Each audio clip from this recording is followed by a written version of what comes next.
तो ईरान के पूर्व supreme leader Ayatollah Ali Khamenei के राइट हैंड अली लारिजानी की भी मौत हो चुकी है, जिसके बाद मुस्तबा और ईरानी सैन्य कमांडर आग बबूला है। ईरान ने इजराइल पर अब तक का सबसे भीषण हमला किया।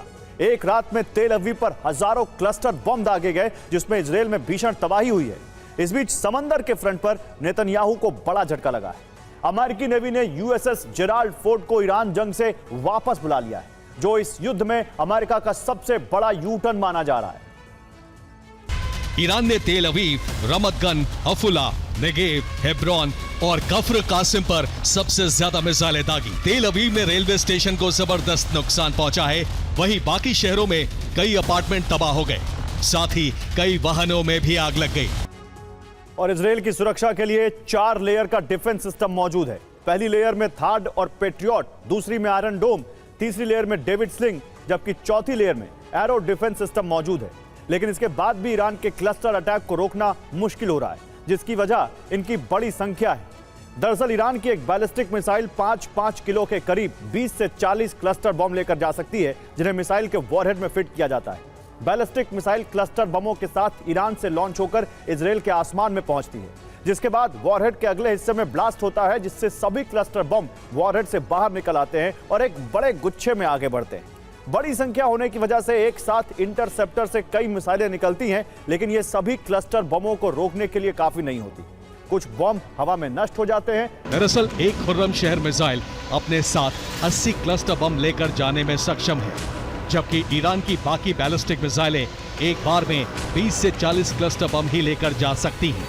ऐसे में खुर्रम शहर इजराइल में खौफ और तबाही का पर्याय बनने लगी है। ईरान के मिसाइल अभी से कुछ देर पहले आकर गिरे हैं, जिसकी वजह से काफ़ी तबाही मची है और इस वक्त भी आप टीवी 9 के कैमरे पर उस तबाही के निशान को देख सकते हैं। इधर का हिस्सा आप देखिए कि जहां पर कि लोग प्लेटफॉर्म पर जाने के लिए जो एलिवेटर का इस्तेमाल करते, तो यहाँ कितनी क्षति पहुंची है, किस तरह का नुकसान पहुंचा है, क्योंकि डायरेक्ट मिसाइल जो है वो आकर वहाँ से हिट हुई है। और यूएसएस जेराल्ड फोर्ड सऊदी के जेदा के पास मौजूद था। ये लाल सागर में आगे बढ़ रहा था। इसकी तैनाती हूती के खिलाफ यमन के पास या फिर अरब सागर में ओमान की खाड़ी के आसपास होनी चाहिए थी, लेकिन अचानक अमेरिकी नेवी ने इसे जंग के मोर्चे से वापस बुलाने का फैसला लिया। अब ये क्यों हुआ, ये बड़ी मिस्ट्री है। अब यूएसएस जेराल्ड फोर्ड ने लाल सागर से सुएज कैनाल की तरफ बढ़ना शुरू कर दिया है। कैनाल को पार कर ये एयरक्राफ्ट कैरियर भूमध्य सागर में पहुंचेगा, जहां ग्रीस के क्रीती द्वीप पर मौजूद नेवल बेस पर इसकी तैनाती होगी। हालांकि लाल सागर से वापस सिर्फ एयरक्राफ्ट कैरियर को बुलाया गया है, लेकिन स्ट्राइक ग्रुप आगे बढ़ता रहेगा, यानी इसके साथ मौजूद कुछ डिस्ट्रॉयर और सबमरीन जंग में अब भी शामिल है। कि युद्ध शुरू होने से अब तक इजराइल में 12,000 से ज्यादा इमारतों को नुकसान पहुंचा है, जिसे इजराइल छिपा रहा है। इसके अलावा युद्ध के पहले एक हफ्ते में अमेरिकी सेना को भी बड़ा नुकसान हुआ है। दावा है कि अमेरिका के करीब 200 सैनिकों की मौत हुई, वहीं 3,000 सैनिक घायल हुए। 150 missile launcher, 23 patriot defence system Iran में तबाह हो गए। साथ ही 37 विमान और हेलीकॉप्टर्स को नुकसान पहुंचने की रिपोर्ट है। ईरान ने अरब में मौजूद अमेरिका का कुल 43% हथियार भंडार नष्ट करने का दावा किया है। देखिए, एक बड़ी सिचुएशन है। अब या तो ईरान पूरी तरह से बर्बाद हो जाएगा और नहीं तो इजराइल को तबाह कर देगा। डू और डाई जैसी सिचुएशन है। जैसे हालात खामनेई की हत्या के बाद थे, उसी तरह के हालात अब लारिजानी की मौत के बाद बन गए। ईरान में लोग सड़कों पर उतर आए हैं, इजराइल और अमेरिका के खिलाफ हुंकार भर रहे हैं। ईरान की टॉप लीडरशिप ने यह ऐलान कर दिया है कि अब आर पार की जंग होने जा रही है, आर पार लड़ाई होगी। आज रात इजराइल पर अभी तक का सबसे बड़ा हमला हो सकता है, और हमला इतना बड़ा हो सकता है जिससे पूरा इजराइल अंधेरे में डूब सकता है। कुछ घंटों में ईरान ऑपरेशन ट्रू प्रॉमिस 4 की सबसे खतरनाक लहर आरंभ करके लारिजानी की मौत का बदला लेने की तैयारी में है। हमले में सिक्योरिटी काउंसिल के चीफ अली लारिजानी मारे गए। उनके साथ मौजूद उनके बेटे मुर्तजा लारिजानी भी मारे गए। अली रेजा बयात भी मारे गए, जो लारिजानी के सलाहकार थे। बासिज फोर्स के चीफ गुलाम रेजा सुलेमानी भी बमबारी में मारे गए। साथ ही जनरल वहीद फतेमी नेजाद, जो लारिजानी के सुरक्षा प्रमुख थे। आज की रात इजराइल में तबाही दुनिया देखेगी। हमला लारिजानी और खामनेई के साथ हर शहीद की मौत का बदला लेकर रहेंगे। और इजराइल की प्रिसिशन स्ट्राइक में लारिजानी मारे गए। अली लारिजानी ईरान की सिक्योरिटी काउंसिल के चीफ थे। इजराइल ने हमले के लिए F-35 लाइटनिंग का इस्तेमाल किया। F-35 से स्पाइस 1000 बॉम्ब दागे गए थे। इजराइल ने दावा किया है बेटी के अपार्टमेंट में छिपे थे अली लारिजानी। इजराइल के फाइटर जेट ने डिफेंस सिस्टम को चकमा देकर सटीक हमला किया। अली लारिजानी के साथ 3 कमांडर भी मारे गए। मारे जाने वालों में लारिजानी का बेटा भी शामिल है। 2 से 4 स्पाइस 1000 बॉम्ब से हमला किया गया था, जिसे बावर डिफेंस सिस्टम पकड़ नहीं पाया। लॉन्चिंग से पहले टारगेट का डेटा लोड किया गया है।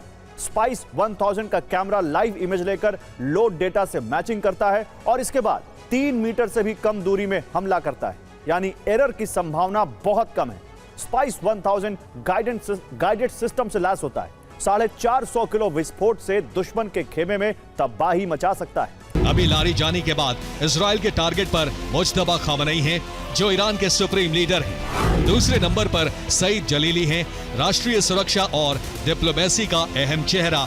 सरकार और IRGC पर अच्छी पकड़ है। लारिजानी से ज्यादा सख्त और कट्टरपंथी शख्सियत माने जाते हैं।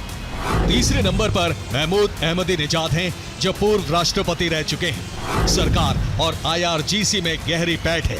कट्टरपंथी गुट के नेता हैं, जनता का भी समर्थन है।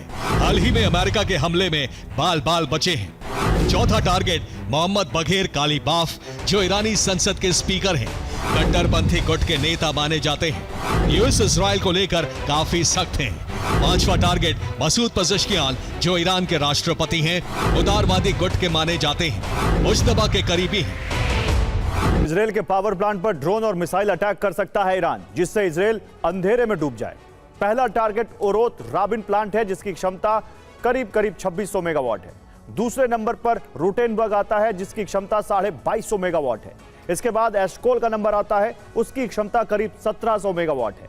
हागिद भी टारगेट पर है, जिसकी क्षमता 1400 मेगावाट है। हारूबित 5वें टारगेट पर है, जिसकी क्षमता 900 मेगावाट है। छठा टारगेट गुलाम हुसैन मोहसिनी एजाजी, जो ईरान के चीफ जस्टिस हैं, कट्टरपंथी गुट के माने जाते हैं। सातवें टारगेट अब्बास अरागची, जो ईरान के विदेश मंत्री और उदारवादी गुट के नेता हैं। जबकि आठवां टारगेट अहमद वहीदी, जो IRGC के कमांडर इन चीफ पूर्व रक्षा मंत्री रह चुके हैं। इसके अलावा नौवां टारगेट मोहम्मद मेहदी मीर बघेरी, सुप्रीम नेता को चुनने वाली 88 सदस्यीय काउंसिल के सदस्य हैं। और ईरान की जंग ने अमेरिका और नेटो के भीतर भी दरार पैदा कर दी है। ट्रंप पर दबाव बढ़ता जा रहा है। उनके अपने अधिकारी इस्तीफा देकर इस युद्ध पर सवाल उठा रहे हैं। जो केंट जैसे अमेरिका के वॉर हीरो ने साफ कह दिया, ईरान से अमेरिका को कोई खतरा नहीं था और यह युद्ध गैर जरूरी था, इसकी कोई जरूरत ही नहीं थी।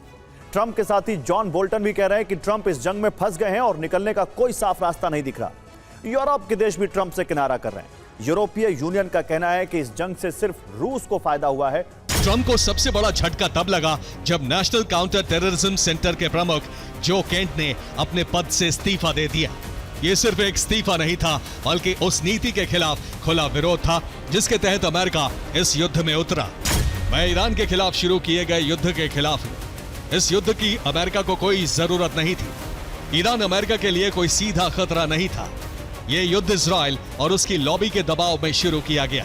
जो केंट को ट्रंप ने ही नेशनल काउंटर टेररिज्म सेंटर का प्रमुख बनाया था। इससे पहले वो अमेरिकी सेना की स्पेशल फोर्स में कमांडो थे। वो स्पेशल ऑपरेशंस टीम का हिस्सा रहे। कई साल तक उन्होंने इराक और अफगानिस्तान में ऑपरेशन किए। कई काउंटर टेररिज्म मिशनों में सक्रिय भूमिका निभाई। जो केंट की पत्नी का नाम शैनन केंट था। वो अमेरिकी नेवी सील से जुड़ी हुई थी। वो खुफिया और निगरानी ऑपरेशन से जुड़ी थी। साल 2019 में सीरिया में एक आत्मघाती हमले में उनकी मौत हो गई। उन्होंने जो केंट को सुरक्षा के मामले में कमजोर बताते हुए उनके जाने को सही ठहरा दिया। ट्रंप ने कहा कि केंट कमजोर थे और ईरान के प्रति उनका रुख अमेरिका के लिए ठीक नहीं था। अमेरिका के लिए यह अच्छा है कि उन्होंने इस्तीफा दे दिया।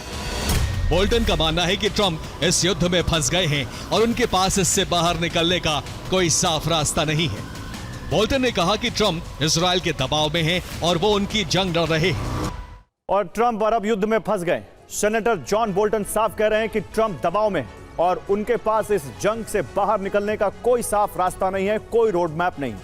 और दूसरी तरफ नेशनल काउंटर टेररिज्म सेंटर के प्रमुख जो केंट के इस्तीफे ने भी ट्रंप के खिलाफ अमेरिकी सिस्टम में चल रही बगावत को हवा दे दी है। ट्रंप के साथ खड़े नेटो देशों में एस्टोनिया है, जो इतना छोटा और इतनी कम सैन्य शक्ति वाला देश है कि ट्रंप को सिर्फ सांकेतिक समर्थन दे सकता है। यूरोप की बड़ी ताकत जैसे ब्रिटेन ने भी सीधे युद्ध में उतरने से वो बच रहा है। दूसरी तरफ बड़ा यूरोप इस जंग से, यूरोप का एक बड़ा हिस्सा यूरोप इस जंग से दूरी बना चुका है। ग्रीस, पोलैंड, फ्रांस और जर्मनी सभी ने साफ कर दिया है कि वे इस युद्ध का हिस्सा नहीं बनेंगे। ग्रीस के प्रधानमंत्री किरियाकोस मित्सोताकिस कह चुके हैं उनका देश इस जंग में शामिल नहीं होगा। पोलैंड के प्रधानमंत्री डोनाल्ड टस्क का कहना है कि युद्ध उनकी सुरक्षा से जुड़ा ही नहीं है। फ्रांस के राष्ट्रपति इमैनुअल मैक्रों साफ शब्दों में कह चुके हैं कि फ्रांस इस युद्ध में शामिल नहीं होगा और अपने फैसले अपने हिसाब से लेंगे, किसी के दबाव में नहीं लेंगे। यानी यूरोप बढ़ चुका है और अब हालात ये हैं कि नेटो के अंदर ही दरार दिख रही है। डोनाल्ड ट्रंप कह रहे हैं कि उन्हें नेटो की जरूरत नहीं है और दूसरी तरफ अमेरिकी सेनेटर लिंडसे ग्राहम चेतावनी दे रहे हैं कि अगर नेटो देशों से सहयोग नहीं मिला तो इसके परिणाम गंभीर होंगे। और यूरोपियन यूनियन की चिंता, रूस का फायदा, क्योंकि ग्लोबल संतुलन बदल रहा है। कैसे, अब इसे समझिए। यूरोपीय संघ की विदेश नीति प्रमुख काया कलास ने कहा है कि अगर यह युद्ध लंबा चला तो इसका सीधा फायदा रूस को होगा। तेल की कीमतें बढ़ेंगी और जैसे ही तेल महंगा होगा रूस की कमाई बढ़ेगी। दूसरी तरफ यूक्रेन, जो पहले से ही जंग झेल रहा है, उसे और नुकसान उठाना पड़ेगा। यानी एक तरफ मिडिल ईस्ट में युद्ध और फायदा रूस उठा रहा है, जबकि नुकसान यूक्रेन झेल रहा है। इसीलिए कहा जा रहा है कि ग्लोबल बैलेंस बदल रहा है, वैश्विक संतुलन डगमगा रहा है। अब जर्मनी का रुख देखिए, जो इस पूरे संकट पर सबसे साफ और सीधा संदेश दे रहा है। जर्मनी की विदेश मंत्री एनालेना बेयरबॉक ने 2 टूक कहा है कि अगर अमेरिका होर्मुज जैसे अहम समुद्री रास्ते को सुरक्षित नहीं कर सकता तो यूरोप भी ये काम नहीं कर सकता। यानी ये साफ संकेत है कि ये लड़ाई ताकत से नहीं जीती जाएगी। और होर्मुज के किनारे ईरान का सख्त पहरा है, मिसाइलें और ड्रोन तैनात हैं। ईरान में एक बटन दबते ही तेल से भरा कोई भी टैंकर जलकर भस्म हो सकता है। ईरान के डर से टैंकर और कार्गो शिप फारस की खाड़ी में फंसे हैं, आगे होर्मुज की तरफ बढ़ ही नहीं रहे। लेकिन होर्मुज और पूरे क्षेत्र को अमेरिका की एक गलती भी बहुत बड़ी मुसीबत में डाल सकता है। अमेरिका की एक गलती से होर्मुज समेत एक बड़ा इलाका कई बरसों तक एटमी रेडिएशन की त्रासदी का सामना करने के लिए मजबूर हो सकता है। ईरान ने दावा किया है कि अमेरिका की एक मिसाइल उसके बुशहर न्यूक्लियर पावर प्लांट के बेहद करीब गिरी है और ऐसे ही हमले होते रहे तो पूरे इलाके में रेडिएशन फैल सकता है। रिपोर्ट के मुताबिक ईरान के बुशहर न्यूक्लियर पावर प्लांट के पास हमला हुआ। पावर प्लांट के बेहद करीब अमेरिकी मिसाइल से धमाका हुआ। अमेरिकी मिसाइल से पावर प्लांट को नुकसान पहुंच सकता था। पावर प्लांट को नुकसान होता। बुशहर न्यूक्लियर प्लांट समुद्र के किनारे मौजूद है। रेडिएशन फारस की खाड़ी को पार कर सकता है। अरब देशों में कई डीसैलिनेशन प्लांट चलाए जा रहे हैं। प्लांट समुद्र के खारे पानी को पीने लायक बनाता है। समुद्र के पानी से नमक निकालकर उसे शुद्ध करता है। अगर बुशहर से रेडिएशन लीक होता है तो पूरा ईरान, इराक, कुवैत, सऊदी अरब, यूएई, कतर, बहरीन तक रेडिएशन फैल जाएगा, जो दुनिया की सबसे बड़ी न्यूक्लियर त्रासदी लेकर आएगा। ट्रंप ने कहा है कि संवर्धित यूरेनियम ही सैन्य ऑपरेशन की वजह है। अमेरिका को ईरान पर हमले के लिए मजबूर होना पड़ा। ईरान से यूरेनियम को बाहर निकालना ही अहम मकसद है। रिपोर्ट के मुताबिक ईरान के बंदरगाह मिसाइल लॉन्चिंग साइट में तब्दील हो गए हैं, जहां से हॉर्मुज से गुजरने वाले शिप पर हमले किए जा सकते हैं, जिसमें बंदर अब्बास बंदरगाह, Bandar Lengeh port, Bushehr missile site, Asaluyeh naval base और महाशर ड्रोन साइट को एक्टिव कर दिया गया है, जहां से लगातार ईरान और होर्मुज पर अपना प्रभुत्व जमाने की जंग तेज होती जा रही है। नेटो सहयोगियों ने ट्रंप की मदद करने से इनकार कर दिया है। अब अमेरिका होर्मुज के आसपास के द्वीपों पर कब्जा जमाने के लिए हमले शुरू कर चुका है। सुपर प्राइम टाइम में हमने कल ही दर्शकों को बताया था कि होर्मुज के आसपास कई ऐसे छोटे टापू हैं जिन्हें ईरान ने अनसिंकेबल शिप यानी डूब ना सकने वाले जहाजों में बदल दिया है। इन्हीं टापुओं पर अमेरिका ने बंकर बस्टर बमों से हमले किए। ईरान ने हॉर्मुज स्ट्रेट बंद कर दिया है। IRGC ने फारस की खाड़ी में मौजूद 5 द्वीपों पर जबरदस्त तैनाती की है। अमेरिकी हमले से पहले इन द्वीपों में अबू मूसा, ग्रेटर तुम्स, लेसर तुम्स, केशम द्वीप और सिरी द्वीप पर ईरान की कादिर क्रूज मिसाइल तैनात थी। इसके अलावा फतेह 1 मिसाइल के साइलो भी यहाँ हैं। साथ ही मुजाहिद 6 ड्रोन भी इन द्वीपों पर तैनात हैं। ईरान ने अबू मूसा द्वीप, ग्रेटर तुम्स और लेसर तुम्स पर अलग से हथियार तैनात किए हैं, जिसमें 25 किलोमीटर रेंज वाली SS-6 मिसाइल 40 किलोमीटर दूर हमले करने में सक्षम रात 2M तोप और 200 किलोमीटर रेंज वाली सीरस्कर एंटीशिप मिसाइल शामिल है। इसके अलावा सिरी द्वीप पर कई रडार स्टेशन हैं, जहां अलग अलग रेंज वाले रडार मौजूद हैं। इनके जरिए फारस की खाड़ी और हॉर्मुज स्ट्रेट पर नजर रखी जा रही है। केशन द्वीप पर अटैक बोट्स का बेड़ा हमले के लिए मौजूद रहता था, जो अमेरिकी हमले में तहस नहस हो गया। IRGC ने ग्रेटर तुम्स और लेसर तुम्स द्वीप पर 2000 किलोमीटर रेंज वाली गादर मिसाइलें और शाहिद 136 ड्रोन की तैनाती का भी दावा किया है, जिनकी रेंज में ओमान की खाड़ी और अरब सागर का बड़ा हिस्सा आता है।